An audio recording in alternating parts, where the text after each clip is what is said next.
मध्ये सर्व सदस्यांचं स्वागत करतो. आजच्या मीटिंगमध्ये सन्माननीय सर्व सदस्य, सन्माननीय अतिरिक्त आयुक्त सचिन मॅडम, सर्व अधिकारी वर्ग यांचं स्वागत करून आजच्या बैठकीला मी सुरुवात करतो.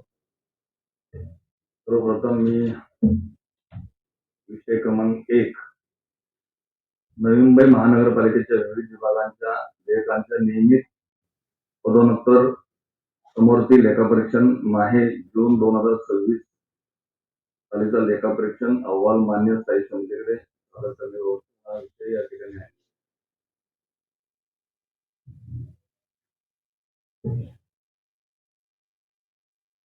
विषय क्रमांक 1 मी हा त्या ठिकाणी चर्चा करून करायचं असेल तर आपण मी या ठिकाणी दुसरी दाखवतो. विषय क्रमांक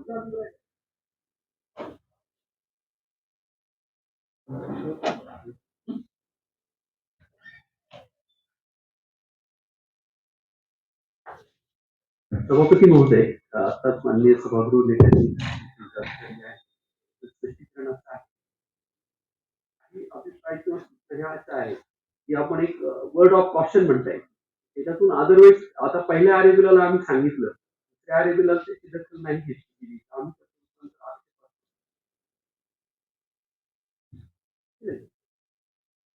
पहिले जे आहेत ना मी सांगतो पेज नंबर आपला वर लिहिलेलं आहे टॉपला टॉप लेफ्टला आपण ऑब्जेक्शन आणि सजेशन लिहिलं. पेज नंबर 22 पासून सजेशन सुरू आहे.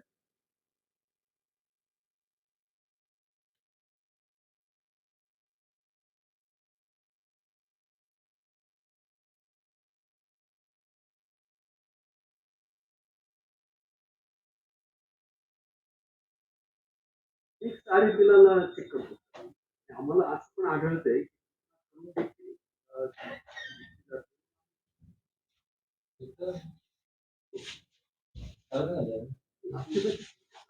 मग त्यांना काही वेळेला असं नाही की आक्षेपच बरोबर आहे. आमच्या त्याच्या आधारे आम्ही पॉईंट आउट केलेला असतो. काही ठिकाणी ऍक्शन्स अपेक्षित आहे. स्टॅम्प ड्युटी कमी बसली असते, भरणं अपेक्षित, कार पॉलिसी लॅब झाली असेल किंवा कधी कधी त्यांनी ऑलरेडी कार पॉलिसी काढलेली असते ती अपलोड नसते, असं असतं ते क्लिअर होतं. आणि कधी कधी ह्या सजेशनचं किंवा आक्षेप आहे ना पूर्तता होत नाही. मागे एका बिलात आम्ही contract already policy point out केलं होतं. त्यांनी सांगितलं आमच्याकडे कार गाडीची पॉलिसी कळलंच नाही. पुढील मेजर्स काय? पुढील मेजर्स याच्यामध्ये काय लॅक ऑफ अवेअरनेस रिपिटेटिव्ह आक्षेप आले मग मग तेच बोलतो पुढील मेजर्स काय अधिकार आहे आपण काय फक्त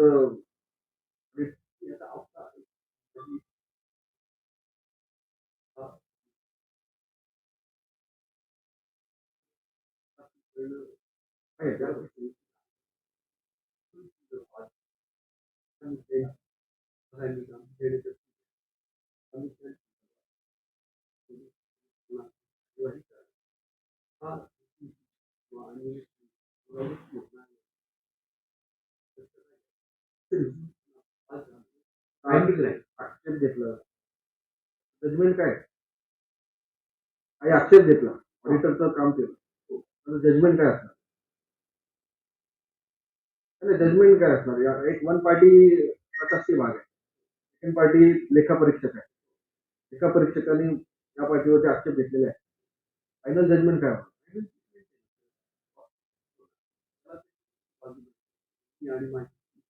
त्याला कंप्लायन्स येतं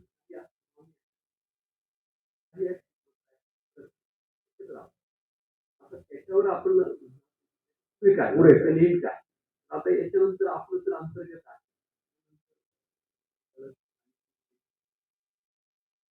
आल्यानंतर पहिलं माझ्याकडे मागणी करतात काय पॉईंट आम्ही त्याला महालेखापालांचं पण येईल पण आमचा रिपोर्ट आमचा भाग वेगळा आहे एक संयुक्तिक इंडिपेंडेंट काम आहे. पण म्हणजे आपण नाही त्यांचे प्रतिनिधी नाही. नाही बरं, पण ते आपण एक प्रायमरी फर्स्ट सेकंड बॅलन्स आपण त्याच्यामध्ये काहीतरी निष्पन्न झालं जर मग आहे ना तर रिझनिंग काम आहे ना ते झालं तर काही तुम्ही करून जबाबदारी ही काही प्रशासकीय कारवाई. पण फक्त त्या समन्वयाच्या ठिकाणी गुन्हा दाखल करणे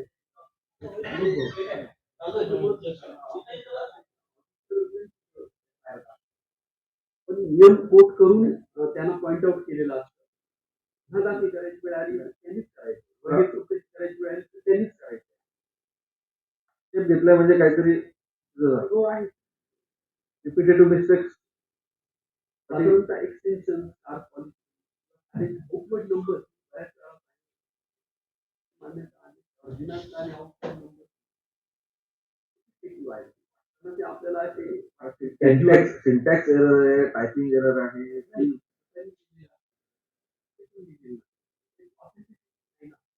साधी बाब आहे. उपवट नंबर आणि आउटपुट टेक साधी बाब आहे. जरा एक म्हणजे मुख्य लेखा परीक्षकाचा जरा दबा दाखवून द्या जरा.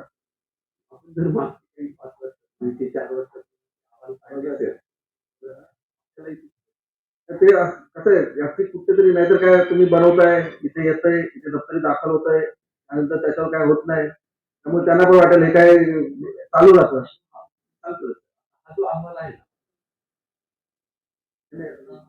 दोन्ही ठीक आता हा विषय फक्त मला वाटतं ऍडमिनिस्ट्रेटिव्ह बाबीच्या बाबतीत ऑडिट टेक्निकल मध्ये नाही फक्त फायनान्शियल हे असेल काय होईल पेपर वर्क अँड प्रोसेस या बाबतीत प्रोसिजरल आस्पेक्ट आपण की आपण पॉलिसी आपली कॉर्पोरेशन पॉलिसी फॉलो केली की माझी बेंचमार्क आहे फॉलो केली की नाही.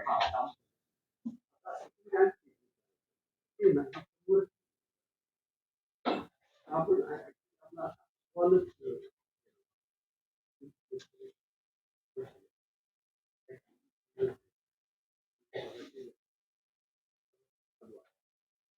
अहवाल येते सुद्धा हा बेटर अहवाल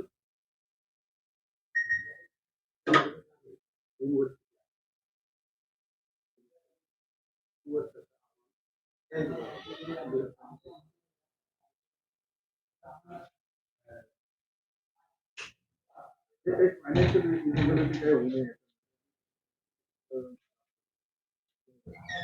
त्यामध्ये कुठलीही काही याच्यामध्ये प्रोसेस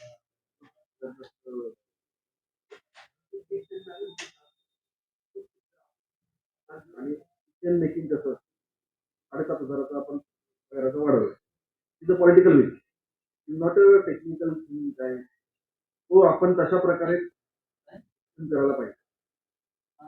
काही गोष्टी आता स्टार्टअपला टॅक्स पॉलिसी डिसिजन जास्त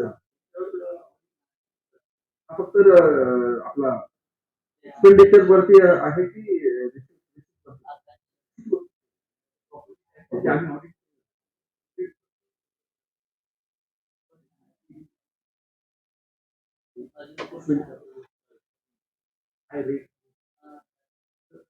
मिस्टेक्स करतात.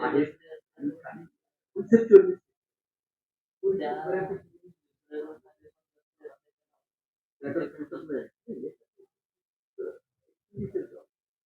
आपले 4 डिपार्टमेंट जे आहेत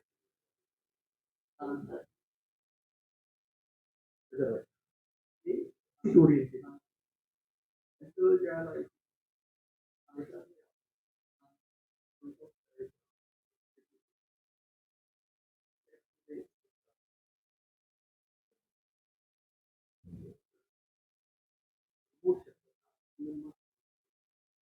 सगळ्यात मनात जाणीव पाहिजे आधी बघणार आहे डिसिजन मेकिंग आणि ज्याला आणि केला पाहिजे आणि नाही केला केलेलं आणि सगळेजण आहोत. काय वाटतं तर तुम्ही आक्षेप नोंदवल्यानंतर तुम्ही काही सुपर दिलं ही ऍक्च्युअली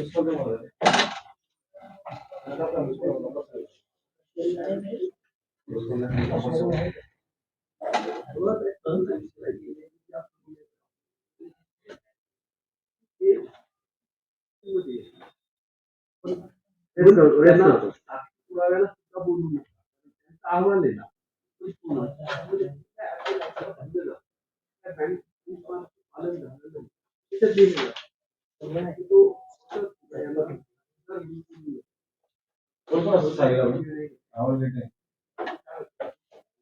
हे कुठे बसले असतात निश्चित असं आहे त्यांनी म्हणजे व्यक्ती बघू नका ती प्रोसेस काय भंग झालाय काय अनिष्ट झालं हे तिथे लिहिलेलं नाही. किती काही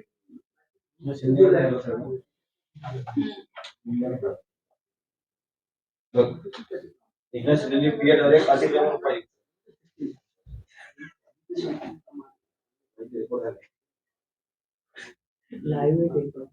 ठीक आहे ना एवढं काय नाही म्हणजे फी होते असं सांगतात.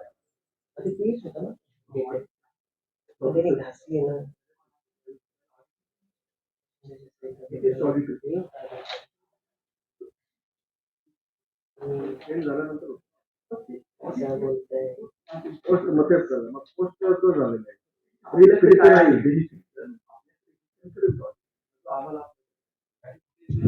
कन्करंट ऑडिटचाच अहवाल आहे हे ऑनगोईंग आहे. कार पॉलिसी संपून गेल्यावर आपण जागे नाही होणार हे काम चालू आहे आणि इथे कसं प्रिन्सिपल एम्प्लॉयर म्हणून आपली पण जबाबदारी आहे. समजा हेच जर पोस्ट ऑडिट कधीतरी आणखी वर्षांनी 2 वर्षांनी सगळं होऊन गेल्यावर आम्ही सांगायचं की कार पॉलिसी त्याच वेळेला लॅब्स आहे. पण आता आपण आरेबिलाच सांगतो ही लॅब झाली किंवा ही ऑन द व्हर्च ऑफ लॅब्स आहे असे आपल्याला काही ठिकाणी आता असं पण आहे खूप आधीचे असतात आणि कामच नंतर असतं. एवढंच मला सांगून की आल्यानंतर रद्दी न राहावी हो आणि त्यासाठी मग सुधारणा झाली पाहिजे त्या बाबतीत डेफिनेटली व्हॅल्यू ऍडिशनच व्हायला पाहिजे. अल्टिमेट एम जे असतात मी जेव्हा माझ्या टीम बरोबर माझ्या ज्या काही आपलं व्हॅल्यू ऍडिशन झालं पाहिजे कॉर्पोरेशनला फायदा झाला पाहिजे इन टर्म्स ऑफ रिसीट असेल आयुक्त महोदयांनी मला सांगितलं रेव्हेन्यू ऑगमेंटेशनसाठी आम्ही पूर्ण आमचं प्रॉफिट टॅक्स डिपार्टमेंट ऑडिट करताना फोकस रेव्हेन्यू ऑगमेंटेशन होता जे पॉलिटिकल आपल्या आपल्या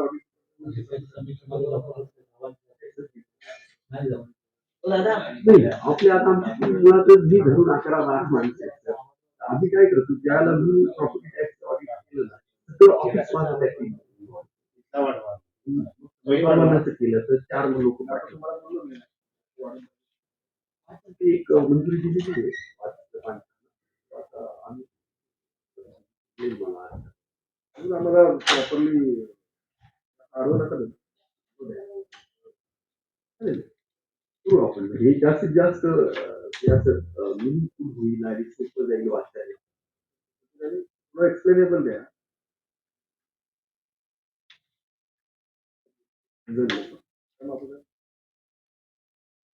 जो फक्त काय होईल सर जरा ते प्रेझेंटेशन असं एक आहे सगळे कॉलम रिलिव्हंट आहेत उभ्यामध्ये ते खूपच हे होतं. आम्ही पुढे आपण शॅपल करताना ते हा असं करू हा असं करू ओरिएंटेशन ओरिएंटेशन तुम्ही बदलू आणि याची काय करू सर याची ज्यावेळेला मी ऍक्च्युअल ऑडिट रिपोर्ट घेईल ना ते मात्र अशी गोष्ट आहे टायमिंगचा मेन अधिकार लेखापरीक्षा बरोबर अग्रीमेंट कॉन्ट्रॅक्ट मला वाटतं अग्रीमेंट ठेवला पाहिजे जे आपण कॉन्ट्रॅक्ट करतो ते का कॉन्ट्रॅक्टला स्टॅम्पिंग मंजुरी देते म्हणून तर ते कॉन्ट्रॅक्ट आम्ही कॉन्ट्रॅक्टला अजून एका पण कॉन्ट्रॅक्टला मंजूर नाही कॉन्ट्रॅक्ट करण्यासाठी मंजूर हा कॉन्ट्रॅक्ट करण्यासाठी पण ऍक्च्युली कॉन्ट्रॅक्टला मंजुरी आहे बघा तर कमी बघून घे बघा तरतूद बघा हे शब्दांत करण्याच नाही करा रास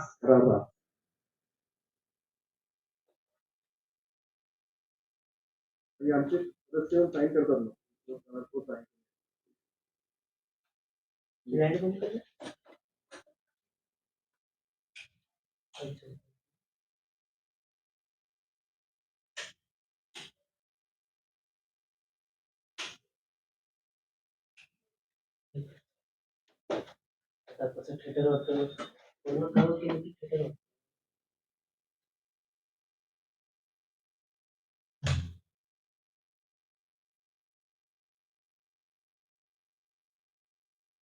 संविधी स्थायी समितीची पूर्व मान्यता आवश्यक असते. सुविधा म्हणजे काय? कॉन्ट्रॅक्ट बरोबर. संविधेलाच पूर्व मान्यता द्यायला पाहिजे. सुविधा करण्यासाठी नाही, सुविधा करण्यासाठी संविधेलाच घे संविधा. कारण की कमिशनर इज डुईंग सुविधा बिहाफ ऑफ द कॉर्पोरेशन. सुविधा is approved by the committee condition. Or commissioner is doing contract. So standing committee is doing signing by the job. परंतु काय मान्यता संविधा करण्यासाठी एम्पावर करणे असं ते पहिल्या कायद्यापासून लक्षात असू द्या.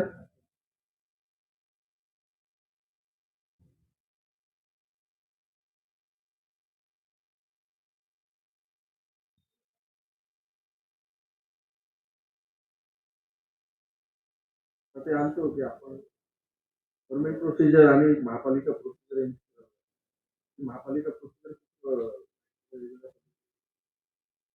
चर्चा होतं. मंजुरीचं होते ना पुढं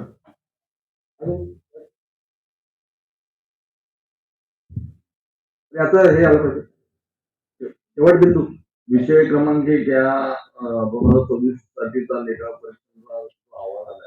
या संदर्भामध्ये जून महिन्याचा त्या ठिकाणी सभागृह नेते यांच्या सर्व चर्चेनुसार हा विषय या ठिकाणी आम्ही दाखल करत आहे. तो कोणालाही कधी वाचायला. विषय क्रमांक 2 महाराष्ट्र नागरिक सेवा शिस्तो अपील नियम 1979 मधील नियम नुसार पुनरीक्षण करण्याबाबत रंजना राजेश सावी यांचं लेखन हा विषय या ठिकाणी आलेला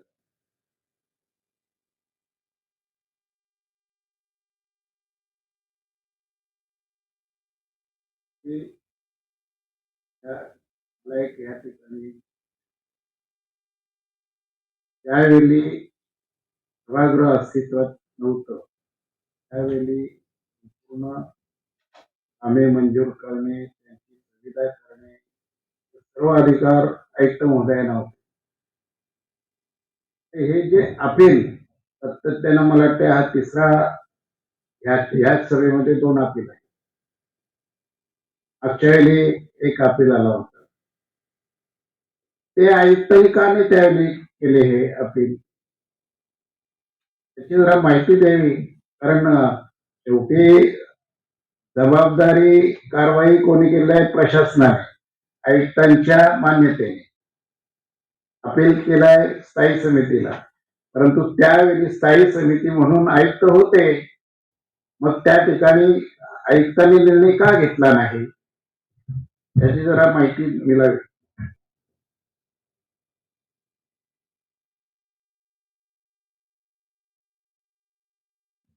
सन्माननीय सभापती महोदय आणि सर्व सन्माननीय सदस्य, सन्माननीय सुतार साहेबांनी जो मुद्दा उपस्थित केला आहे की या प्रकरणामध्ये अपीलावर का निर्णय घेतला नाही, तर याची वस्तुस्थिती अशी आहे की हे जे त्यांना शिक्षा दिली होती रंजना साळवी यांना पुढील वेतनवाढ 1 वर्षाकरता रोखण्याची, याच्या विरुद्ध त्यांनी एक निवेदन केलं होतं 18 मध्ये आणि 20 मध्ये. त्यांनी म्हटलं की मला बचावाची संधी दिली नाही आणि विहित कार्यपद्धतीचे पालन झाले नाही, त्यामुळे ही माझी शिक्षा रद्द करावी. मग त्यांच्या अर्जावर प्रस्ताव सादर केल्यानंतर तत्कालीन आयुक्त महोदयांनी असा निर्णय घेतला की त्याचं पुनरीक्षण करू आपण, रिव्ह्यू, म्हणजे हे अपील म्हणून नाही, रिव्ह्यू करण्याचा निर्णय घेतला. त्यानुसार प्रस्ताव सचिव विभागाला सादर केला. सचिव विभागाने त्यावर प्रशासक म्हणून आयुक्तांना सादर करून त्याच्यामध्ये त्यांनी आदेश पण काढलेला आहे, म्हणजे ठराव पण केलेला आहे. फक्त त्याच्यामध्ये निर्णय काय आहे तो दिलेला नाही. अडचण अशी झालेली, त्यामुळं त्याच्यावर पुढील कार्यवाही करता येत नाही. आता सचिव विभागाने जे आम्हाला पाठवला ठराव त्याच्यामध्ये निर्णय नाही आहे, मग आम्ही त्यांना परत पत्र व्यवहार केला. लांडे साहेब, सचिव विभाग ही ताबडतोब फाईल आल्यानंतर 2020 नंतर जेवढ्या फाईल कामाच्या आल्या, टेंडरच्या आल्या, सुविधाच्या आल्या, ताबडतोब मंजूर करून घेतलेल्या आहेत. हे कामगारांच्या बाबतीमध्ये असं का झालेलं आहे आणि ते का नाही? मग प्रशासन विभागाचं काम होतं ना का बाई ह्या गोष्टी प्रलंबित आहेत, निर्णय का नाही, याच्यावर त्यांनी ठराव पण केलाय सर. फक्त त्याच्यामध्ये जी वर्डिंग जे वापरले त्याच्यामध्ये शिक्षेबद्दल निर्णय असा खाली हे केलेला नाही. ही अडचण आहे, कार्यवाही झालेली आहे, परंतु त्या प्रशासकांच्या ठरावात या शिक्षा त्यांची मान्य रद्द किंवा काय हे जे निर्णय खाली द्यायला पाहिजे तो त्याच्यामध्ये झालेला आहे. म्हणून आम्ही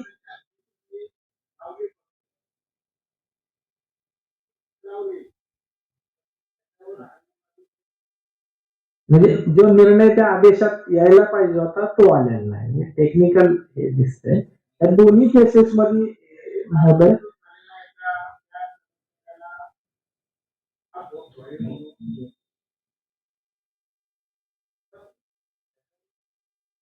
दोन्ही प्रकरणामध्ये असं आहे. दुसरं पण जे आहे ना आपला पुढचा विषय जो आहे तो पण म्हणजे पण त्याच्यात पण असाच हे झालेला आहे.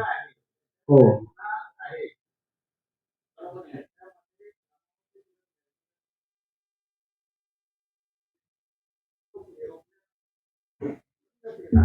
हम्म,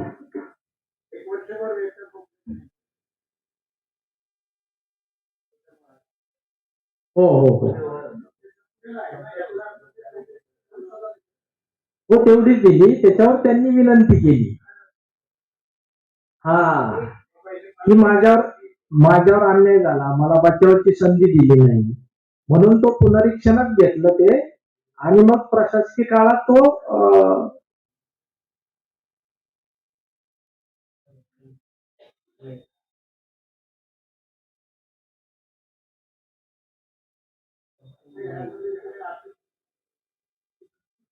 म्हणजे त्या ठरावामध्ये अंतिम निर्णय जो तो स्पष्टपणे त्याच्यामध्ये नमूद नाही. म्हणून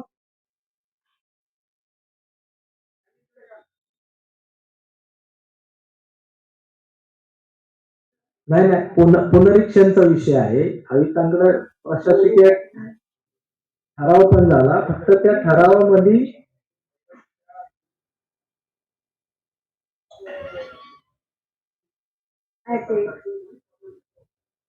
ते गाव क्रमांक एक सभापती महोदय त्याच्यामध्ये एक जी चूक आहे की सचिवाचा जाव क्रमांक घालण्यात आलेला आहे. सचिव कार्यालयाचा नको होता.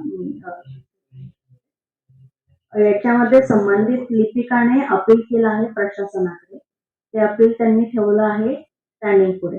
प्रशासक कालावधीमध्ये देखील त्यांनी तो स्टँडिंग पुढे म्हणजे ऍज अ प्रशासकांकडे स्टँडिंग म्हणून आला होता. प्रशासक जरी असला प्रशासक महापालिकेच्या वतीने असं पण आयुक्त रिसिव्हर आयुक्त आहे, प्रशासकाचा रिसिव्हर सचिवच आहे.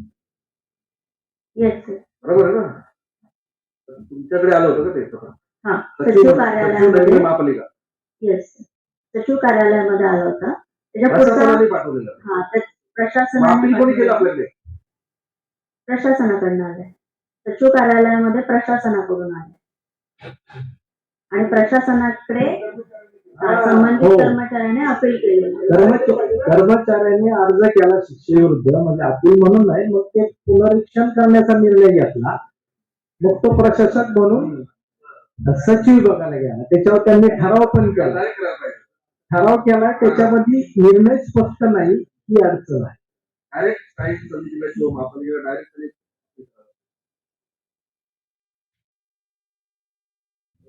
बरोबर, पण आपल्याकडे ते प्रशासनाकडून आलेलं आहे. जी सजा दिलेली आहे सगळं ती कॅन्सल करावी.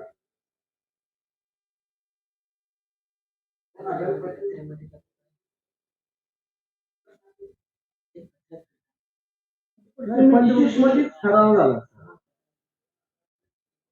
त्याला 20 ला अर्ज केला त्यांनी की माझ्या शिक्षेचा पुनर्विचार करा. मग 25 ला काय ठराव झाला?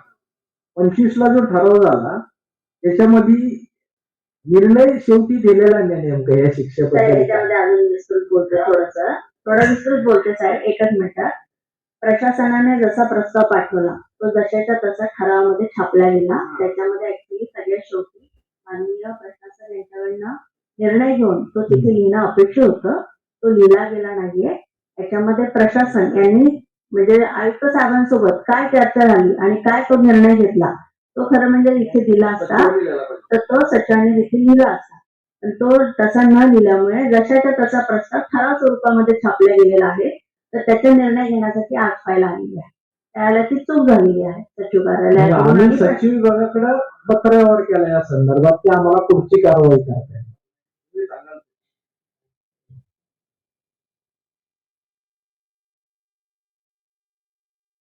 आणि अपील हा कधी पण यायला पाहिजे. तर 2 नंबरचा जो विषय आहे तो या ठिकाणी पुढच्या सभेपर्यंत आपण सादर करायचा आहे. विषय क्रमांक 3 महाराष्ट्र महानगरपालिका अधिनियम 1949 मधील 56(4) महाराष्ट्र नागरिक सेवा व अपील नियम 1979 मधील नियम 17 नुसार अपील सादर करण्याबाबत श्रीमती अर्चना अजय कुरुडे पारिजिका यांचा हा प्रस्ताव आहे. वरती मत आहे की वास्तविक पाहता श्रीमती कुरुडे यांनी अपील त्या ठिकाणी करायला सेम प्रोसिजर यांनी प्रशासकीय कालखंडामध्ये अपील केला होता. परंतु त्यावेळी प्रशासनाने वास्तविक पाहता त्यावेळी निर्णय घ्यायला पाहिजे होता की 2030 दिवस त्या अब्सेंट आहेत. त्यावेळी आयुक्त महोदयांनी ताबडतोब निर्णय आणि प्रशासनाने होता निर्णय घ्यायला पाहिजे होता. नाही, तुम्ही अपील केलंय ना, अपील करू शकतो. त्याच्यावर पण एक असं झालंय की आता 23 जुलै 24च्या ठराव केला. त्याच्यामध्ये शिक्षेविरुद्ध केलेल्या अपीला संदर्भात प्रशासक निर्णय नमूद केलेला नाही. हीच अडचण आहे याच्यामध्ये. 1 महिन्याची तिला दिली होती संधी.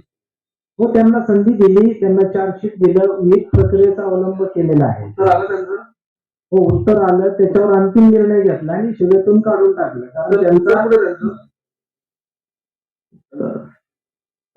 त्यांचं उत्तर कुठे आहे?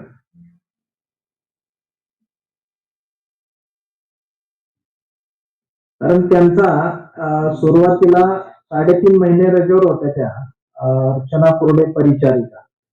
त्यानंतर त्या 12 ते 13 ते 17 18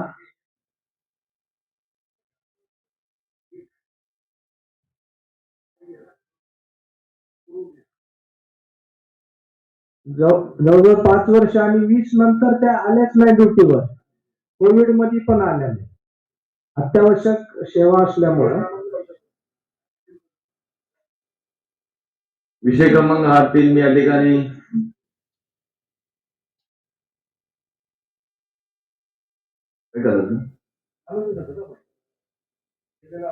या ठिकाणी विषय क्रमांक 3 जे अपील केलेलं आहे ते या ठिकाणी सर्वांमध्ये नामंजूर करण्यात येत आहे. विषय क्रमांक 4 हरली विभागातील सेक्टर 2D भूखंड क्रमांक 41 मधील बहुउद्देशीय इमारत व स्वर्गीय बाळासाहेब ठाकरे अभ्यासिका इमारती नूतनीकरण व दुरुस्ती करण्याचा याबाबतचा हा प्रस्ताव आहे.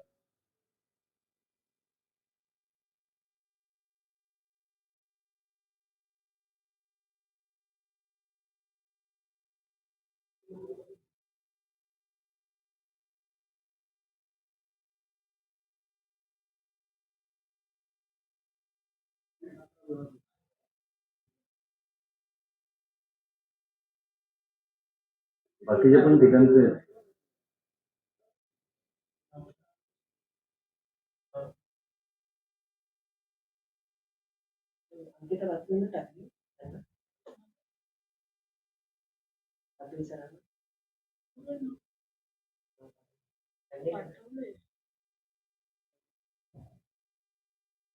समोर नाही का?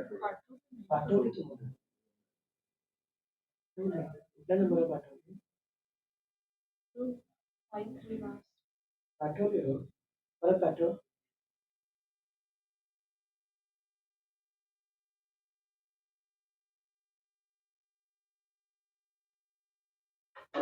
हो.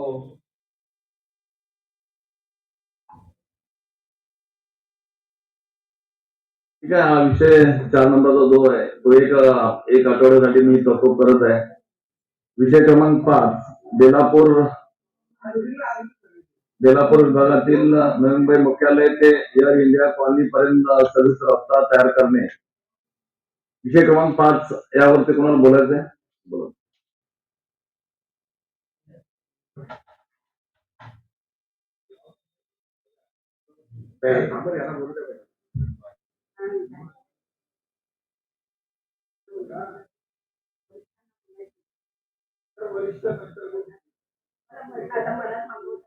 अरे बोला ना ताई, तुम्ही बोला ना ताई, तुम्हाला बोलत नाही. बोला.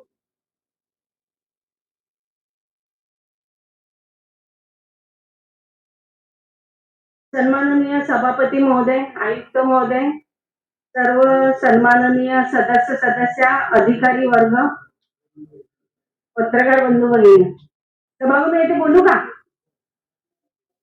बोलू? अरे बोला ना. तुमची चर्चा चालली आहे ताई, तुम्ही बोला ना ताई.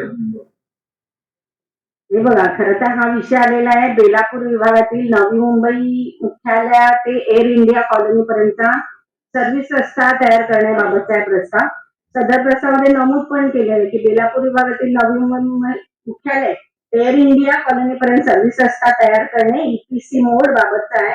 सद्यस्थिती आंध्र मार्गावर मोठ्या प्रमाणात अवजड वाहनांची रहदारी असते, त्यामुळे वारंवार या रस्त्यावर वाहतूक जाम होऊन नागरिकांचा खोळंबा होत आहे. त्या अनुषंगाने या रस्त्याला समांतर सर्व्हिस रस्ता आवश्यक आहे, जेणेकरून हलकी वाहने या रस्त्याने वाहतूक करू शकतील व आंध्र मार्गावरील वाहतुकीचा ताण कमी होईल. तसेच रस्त्यावरून नव्याने कार्यान्वित झालेल्या आंतरराष्ट्रीय विमानतळाकडे ये-जा करणारी वाहनांची संख्या सध्या व भविष्यातील वाढ लक्षात घेता विषयांकित कामातील नमूद मार्गाचा विस्तार होणे आवश्यक आहे. सन्माननीय सभापती महोदय, प्रस्तावामध्ये देखील चांगलं लिहिलेलं आहे, परंतु माझं एक म्हणणं आहे की हा आपण जो रस्ता घेतलेला आहे, याच्याविषयी मला माहिती पण हवी आहे. आणि जो हा रस्ता घेतलाय, खरं तर हा JNPT कडून जात असल्याने त्या रस्त्यावर मोठ्या प्रमाणात वाहतुकीची वर्दळ होत असते आणि तो एअर इंडिया कॉलनी पर्यंतचा रस्ता घेतलेला आहे. तर माझं असं म्हणणं आहे की ते पुढे उरण फाट्यापर्यंत का नाही घेण्यात आलेलं आहे?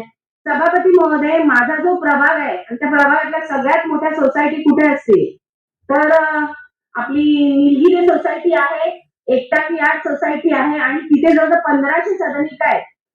सभापती महोदय, या लोकांसाठी मी नेहमी म्हणत असते, कारण तिथे मोठमोठे अवजड वाहनामुळे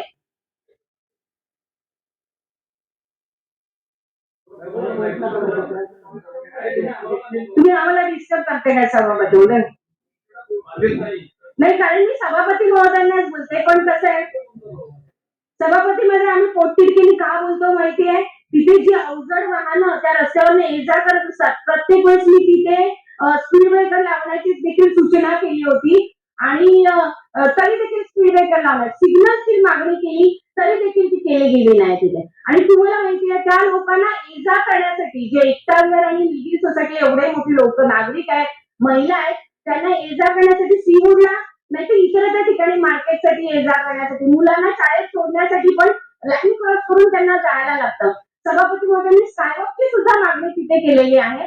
परंतु आता हा जो रस्ता घेतलेला आहे आपण तुम्ही तिथपर्यंत, तर लोकांना किती त्रास होणार आहे? तुम्ही एअर इंडिया कॉलनी पर्यंत घेतलेला आहे, बरोबर, आणि पुढे नंतर ती जी ट्रॅफिक होऊन परत तिथेच जाम होणार आहे.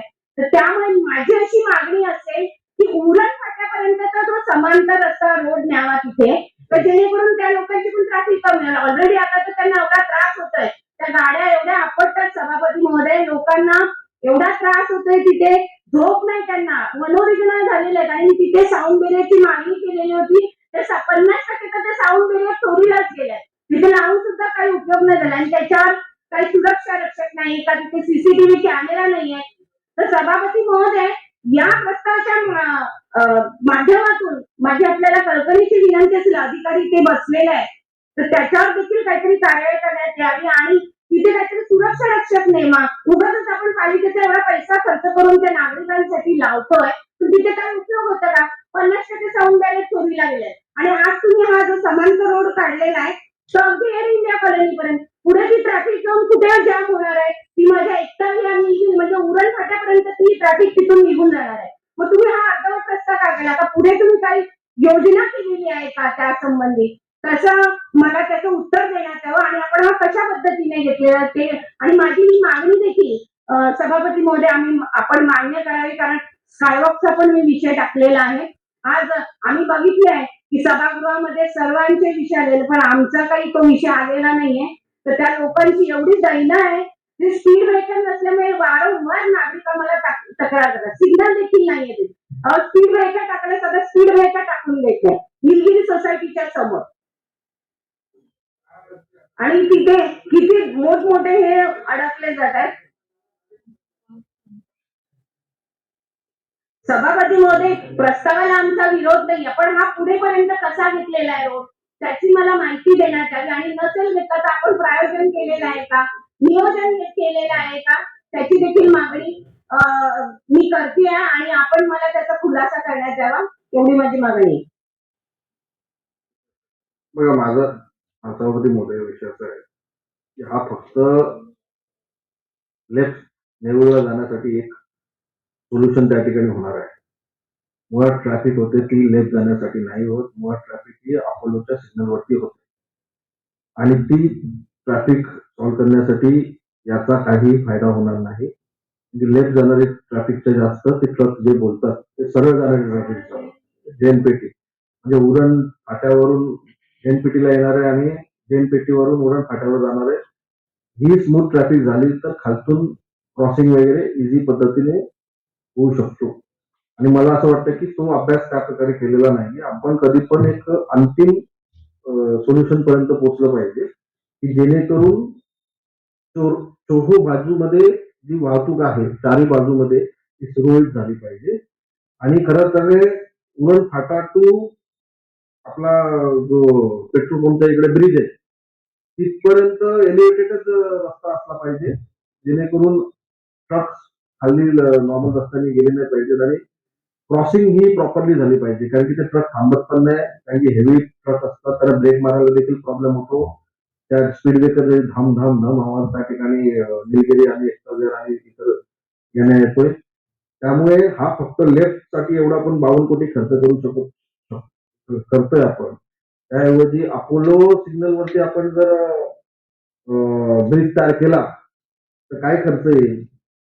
सभागृहातून येते. आपण जो ब्रिज आपण सांगितलाय ना, तर ते आपण निलगिरी गार्डन आणि एकता विहार आहे, तर ते लोक नागरिक जास्त प्रकारे ये-जा करत असतात. तिथले नागरिकांना जास्त गरज आहे तिथे. तर आपण ते नियोजित करून जर बघितलंय तर तिथे तिकडे ते फाटक क्रॉसिंग कशासाठी लावले? कारण की खालती गाड्याची डिवायडर आहे त्यामुळे ते स्पीड ब्रेकर लावलेले आहे.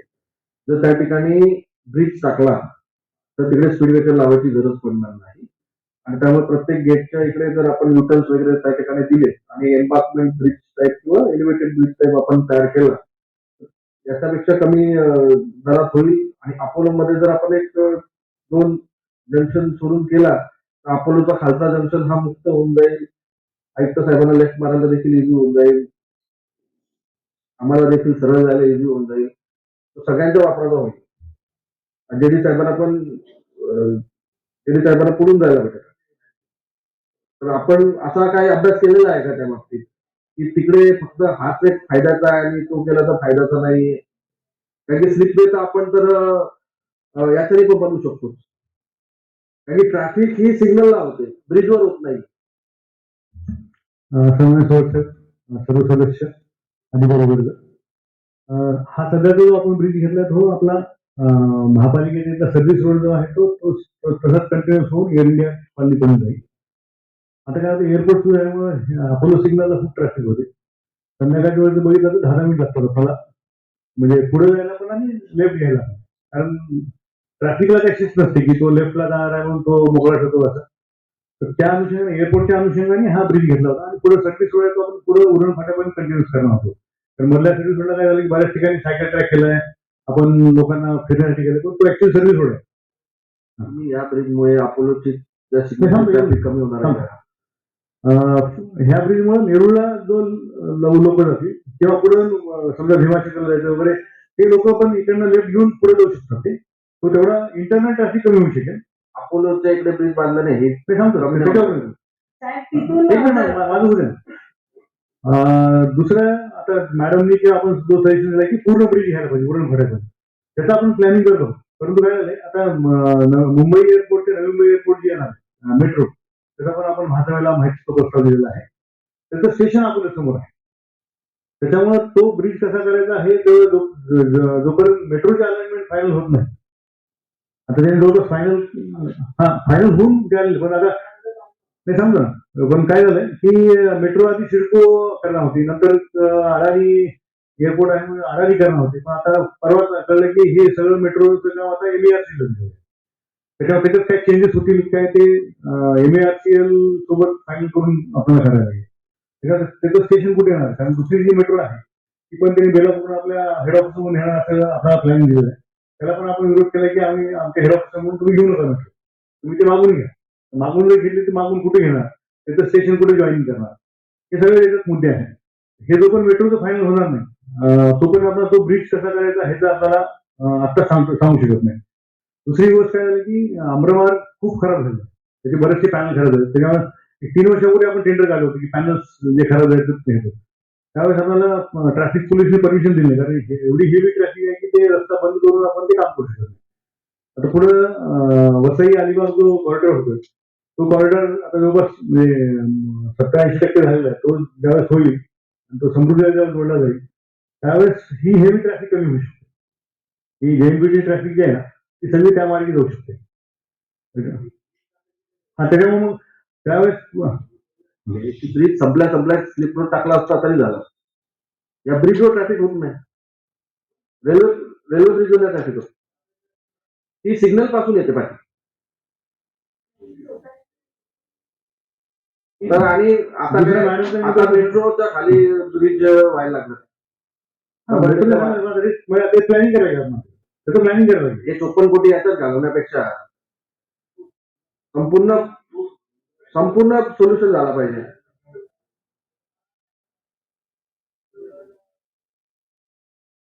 नॅशनल हायवे हा सर्वात छोटा नॅशनल हायवे. नॅशनल हायवेला आपल्याला सिग्नल लावायला पोलीस परमिशन देत नाही. तुम्ही एक काम करा, एक आठवडा तुम्ही पेंडिंग ठेवा. अजून साहेब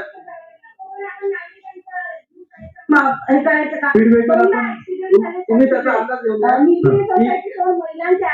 निलगिरी एम्बार्कमेंट काय बोलतात त्याला अंडरपास वगैरे काय करू शकता का?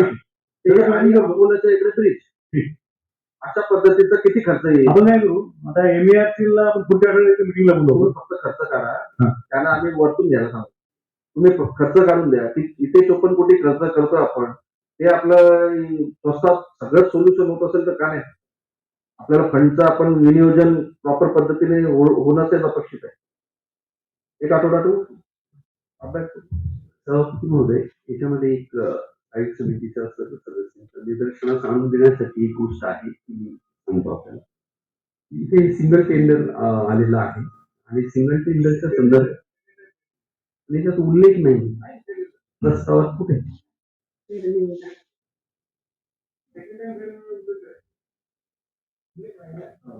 आहे देऊन प्रेरणेने ना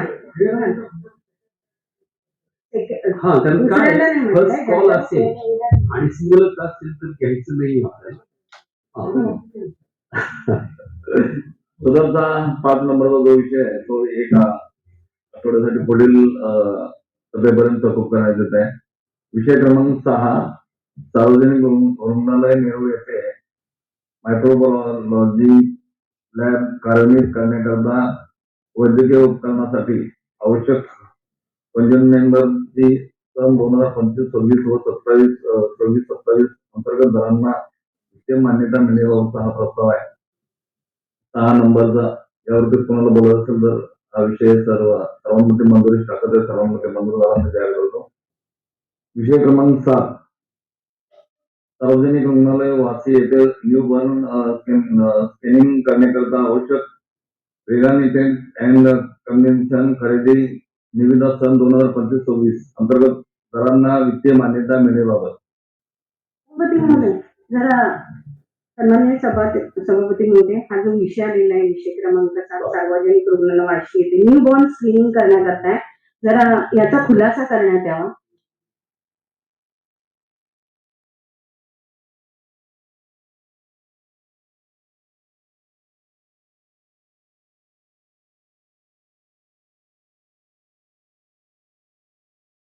माननीय सभापती महोदय, माननीय सभागृह नेते, माननीय सर्व सन्माननीय सदस्य, माननीय अतिरिक्त आयुक्त आणि अधिकारी.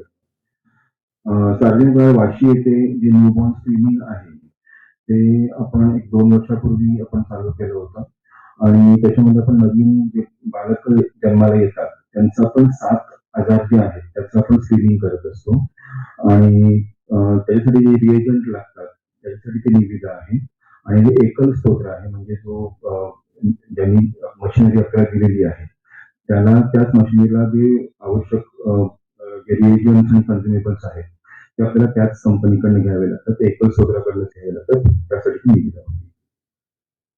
सभापती महोदय, आपण सांगितलं तर ते 7 स्क्रीनिंग करतो. कोणते एक्झॅक्टली 7,000 कुठले ते मला सांगू शकत नाही, पण एक थायरॉइड स्क्रीनिंग करतो आपण लहान मुलांचं आणि सिकल सेल करतो. एक तुम्हाला 7,000 मी तुम्हाला एक थोड्या वेळाने तुम्हाला देईन एक्झॅक्टली कुठले आहेत ते आणि आपण ते विदिन कुठलंही बाळ आपल्या महानगरपालिकेच्या रुग्णालय जे जन्माला येतं ते बाळाचं आपण विदिन 48 आवर्स म्हणजे 48 तासात ते 72 दरम्यान आपण त्यांचं ब्लड कलेक्ट करतो प्रत्येक बाळाचं. मग ते वाशी, ऐरोली, नेरूळ, बेलापूर जिथे जे आपल्या डिलिव्हरी होतात महानगरपालिकेच्या त्यांच्यासाठी आपण ते स्क्रीनिंग करतो. तुम्ही पुढे जाऊन त्या बालकांना काही कुठल्या प्रकारचा आजार आहे का त्याचे आपल्याला त्याचं निदान होऊन जातं आणि त्यानंतर होणारी पालकांची परवड जी आहे ती आपल्याला कमी करता येते. विषय क्रमांक 7 या ठिकाणी चर्चेनुसार मी मंजुरी टाकत आहे. सर्वांमध्ये मंजूर झाले असं मी जाहीर करतो. विषय क्रमांक 8, वाशी सेक्टर 10A येथील भूखंड क्रमांक 11 व 12 येथे विविध खेळाची आधुनिक क्रीडा सुविधा निर्माण करण्याबाबत आहे. मध्ये अशा प्रकारची किती क्रीडा आपण ठेवल्यात. हा जो क्रीडा संकुल आहे तो शहरासाठी आहे, वॉर्डसाठी आहे, नोडसाठी आहे, काय प्रस्तावित आहे, कशा पद्धतीने प्रस्तावित आहे आणि अशा पद्धतीचं दुसरं अजून कुठल्या ठिकाणी आपण केलेलं सन्मानित सर्व सदस्य अधिकारी आपण 2 वर्षापूर्वी स्पोर्ट्सची कन्सल्ट अपॉइंट करून प्रत्येक नोडमध्ये एक स्पोर्ट्स करावी अशी संकल्पना होती. त्या अनुषंगाने आपण एक नेरूळमध्ये तुलसी मैदान येथे एक आपण ऑलरेडी टेंडर देऊन कामात सुरुवात करतो. साधारणतः तो 9 कोटी रुपयाचा प्रकल्प आहे. वाशीमध्ये आहे, सानपाड्यात जागा नसल्याने सानपाड्यात केला नाही. कोकरखेड्यामध्ये आहे, गणसोलीत आहे, ऐरोलीमध्ये आहे.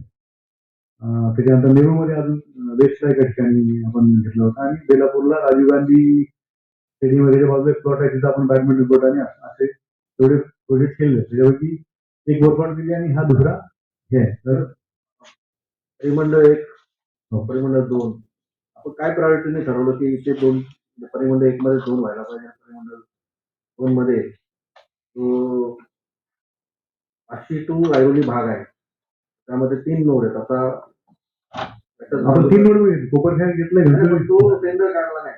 तुमच्याकडे फंड अपाट आहे का एवढं मला सांगा.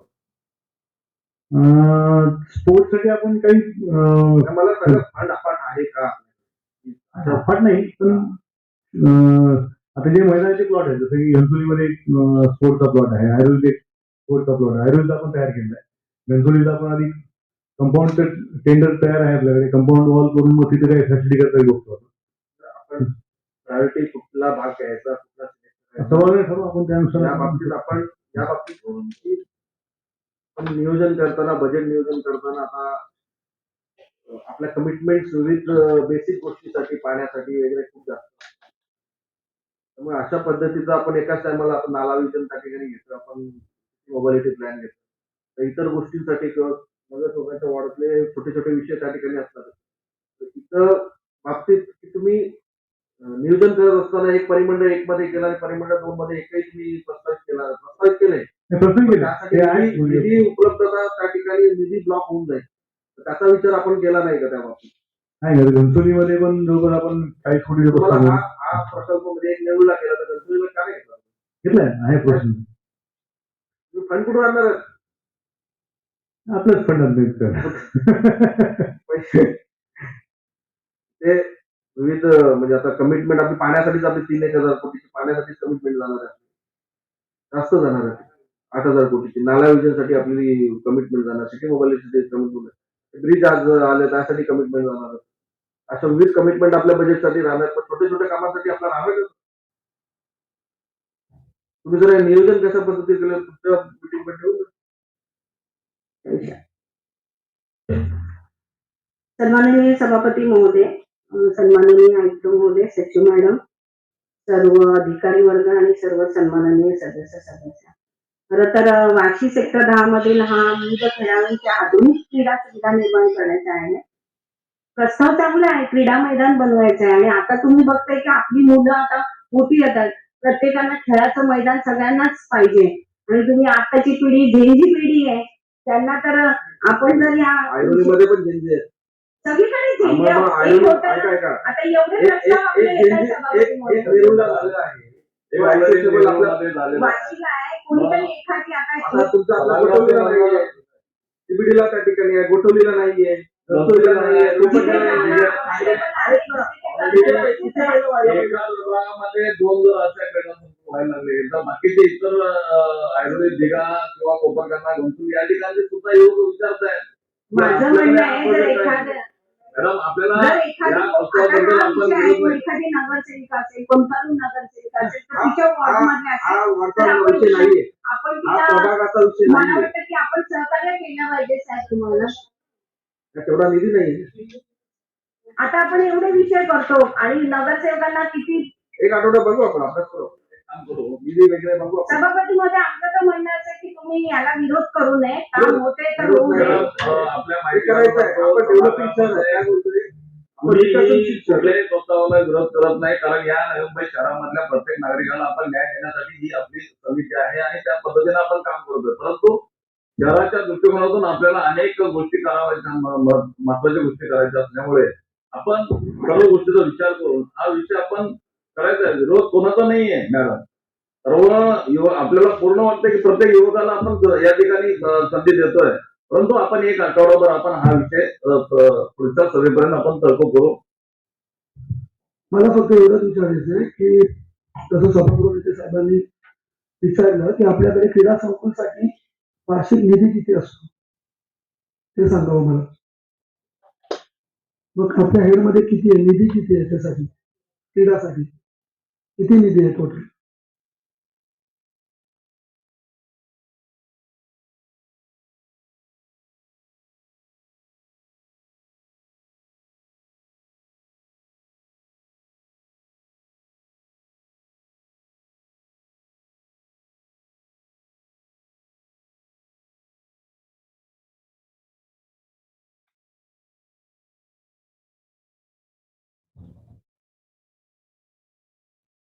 नाही ठीक आहे, फक्त त्याच्या आधी झाली ना माहिती मरीज आहे.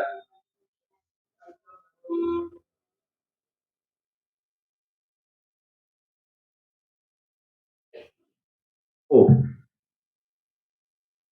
नवी मुंबई महानगरपालिका तर्फे विभागातील वाशी सेक्टर 18 येथील 100 दशलिटर क्षमतेच्या प्रकल्पामध्ये केंद्र शासनाचे जल ही अमृत उपक्रमांतर्गत प्राप्त प्रोत्साहित निधीमधून नवीन पंपिंग मशिनरी बसवणे व आधुनिक कामे करण्याबाबतचा हा प्रस्ताव आहे.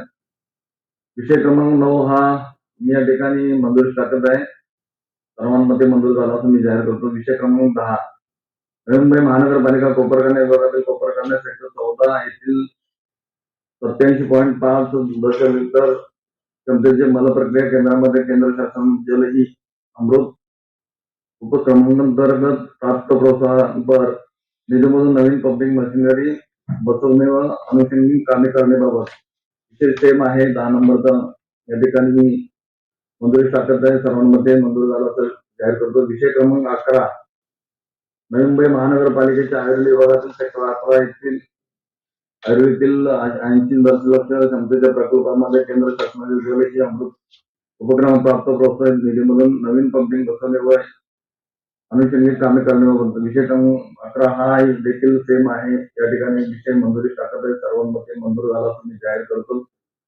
विषय क्रमांक 12 नवी मुंबई महानगरपालिकेच्या स्थापनेवर सहाय्यक विधी अधिकारी या पदावर कंत्राटी पद्धतीने कार्यरत ऍडव्होकेट अनुषा शेटे यांच्या नियुक्ती मुदतवाढ देण्याबाबत आपला कलमांचा विषय क्रमांक 12 मग वाचतात का नाही?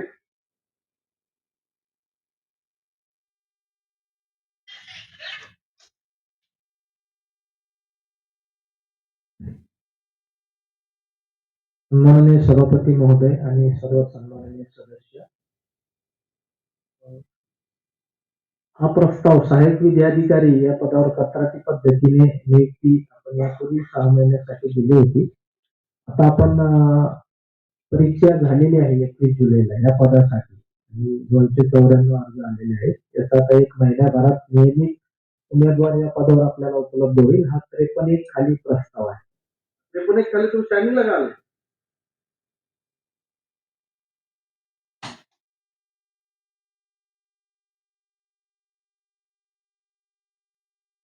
उल्लेख नाहीये.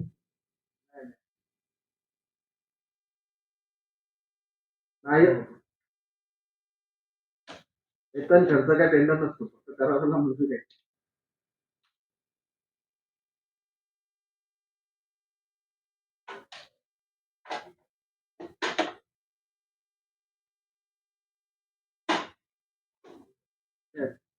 इथे का आले? ते पण 3 जानवे मंजुरी दिले घ्यायला आले का तुम्ही? ते पण 3 एक नाही.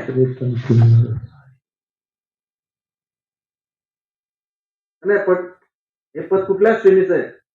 S15 मधले नाही समतुल्य काय साहित्या वरती की खाली? सहाय्यक आयुक्त समतुल्य. समतुल्य. तुम्ही इथे आलाच नाही पाहिजे. महापालिकेत पाठवा.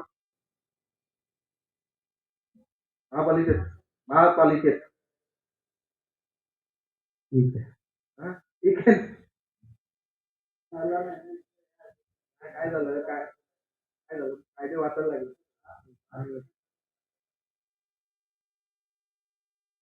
पुढे अजूनही काय आहे? नाही, तो क्रीडाचा आहे सर. अरे पुढचा ते पण 3 हा आयुक्तांच्या इकडे नियुक्ती प्राधिकरण आहे त्याविषयी आहे. त्या पदासाठी नियुक्ती प्राधिकरण ही महापालिका असल्यामुळे महापालिका त्या बाबतीत निर्णय घेते. महापालिकेला 6 महिने अशी काही बंधन नाही आहे. आयुक्तांच्या पदाला 6 महिन्याचे तात्पुरती नेमणूक करू शकतात. 6 महिन्याच्या अधिक करायचे असते त्याला स्थायी समितीची मंजुरी.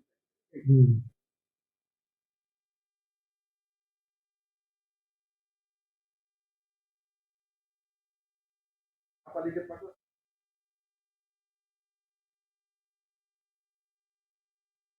12 नंबरचा हा विषय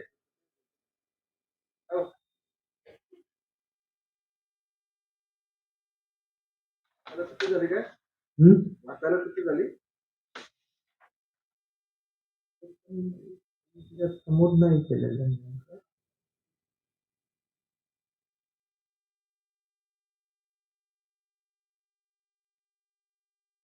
ते पण एक खाली आपण ते पण एक पद्धतीने तुमचा देतो तुम्ही ना. स्टँडिंगला आणू शकता. आता ते पण 3 याच्यामध्ये दिले. याच्यामध्ये नमूद नाही केलेलं. सहाय्यक आयुक्त आता त्याच्या खालच्या खालच्या पदांसाठी आहे. आणि ते पण याचे कुठले सचिव आणि लेखापरीक्षक व्यतिरिक्त सहाय्यक आयुक्त S16 आहे. हे 15 त्याच्यावरचं आहे ना? हे 15 आहे. हे खालचे नाही नाही S15 ग्रेड काय S15 हे नका बोल. मग वेतन श्रेणी आणि पे ग्रेड वेतन श्रेणी वेतन श्रेणी काय आहे? सहाय्यक आयुक्त S16 मध्ये ते नाही बोला मला वेतन श्रेणी सांगा. पे ग्रेड सांगा. अच्छा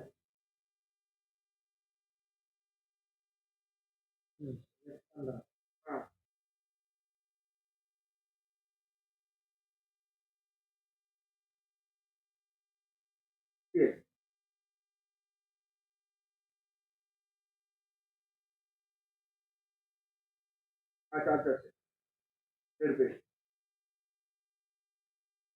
ठीक आहे चार्ज असते काही पैसे किती आहे ते समजलं आहे ना अर्ध असेच साईक ऐकायला पण आहे का आम्हाला समतुल्य झालं ना मग तेवढा बसतो समतुल्याची वापर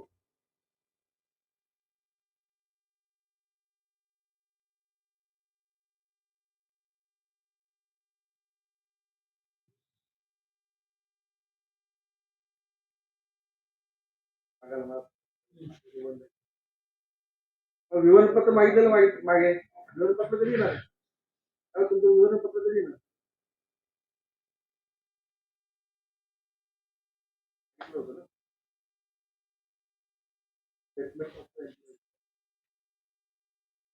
अरे सगळं आहे एकूण नाही नाही नाही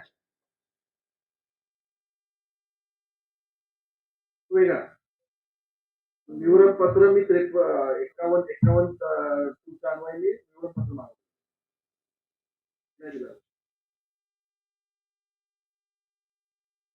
मला याचं विवरणपत्र ठेवायला लागेल. ते टाकण्याचं जाईल असं सांगा ना.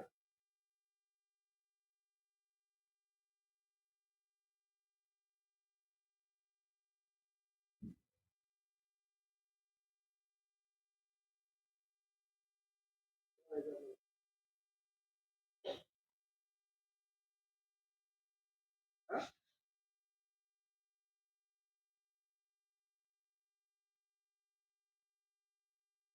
एक क्रमांक हा 12 आपण माहिती 12 माहिती मिळत आपण थांबू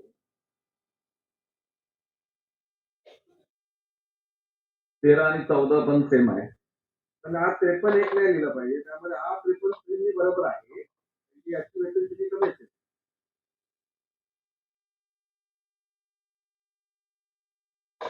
हा? हो ना, बरोबर. कमी पाहिजे मानद संज्ञा आपण काढलेली आहे ना मानद संज्ञा आपल्या कायद्यात नाहीये हे नाही.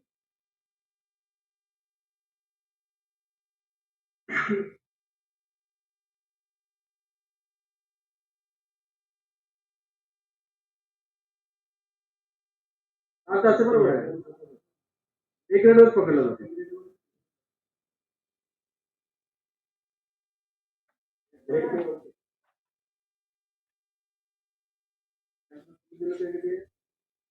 त्यामुळे वरती आहे असं आहे का आता असे काय आव नाही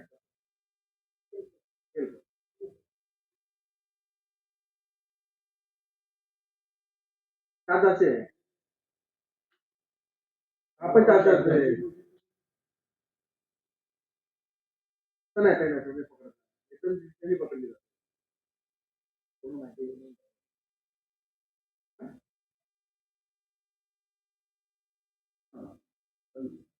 ठीक आहे पूर्ण माहिती घेऊन हे करणार ही जी पदं आहे ती वेतन श्रेणी कुठलं कुठलं आहे काय आहे स्पष्टीकरण यांचं समतुल्य पदाची स्पष्टीकरण आहे ना 56 मध्ये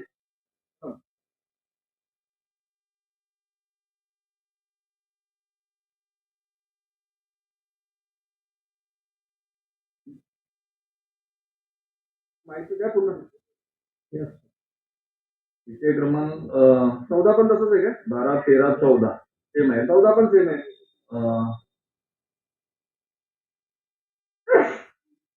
त्या ठिकाणी या 3 विषय हा सोडून आपण विषय क्रमांक 15 या ठिकाणी अगरोली गाव सेक्टर 19 येथील अमृतेश्वर मंदिर येथे सभा मंडप व इतर अनुषंगिक कामे करण्याबाबत आहे सगळं 15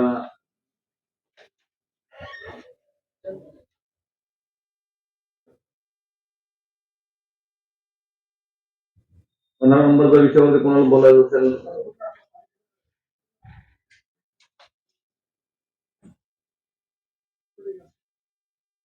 विषय क्रमांक 15 हा या ठिकाणी मंजुरी टाकत आहे. सर्वांमध्ये मंजूर झाला तर जाहीर करतो. विषय क्रमांक 16 2026-27 या शैक्षणिक वर्षामध्ये नवी मुंबई महानगरपालिका माध्यमिक शाळेतील इयत्ता 9वी विद्यार्थ्यांना पाठ्यपुस्तक खरेदी करण्याबाबत प्रस्ताव आहे. हा विषय मी या ठिकाणी मंजुरी टाकत आहे. सर्वांमध्ये मंजूर झाला तर जाहीर करतो. विषय क्रमांक 12 आणि 13, 14 हा विषय या ठिकाणी माहितीसाठी पुढच्या मीटिंग मध्ये घेण्यात यावा. तर आपण तिन्ही विषय मीटिंग मध्ये विषय प्रत्येकावरील विषय संपलेले आहेत. आजची मीटिंग संपली असं जाहीर करतो.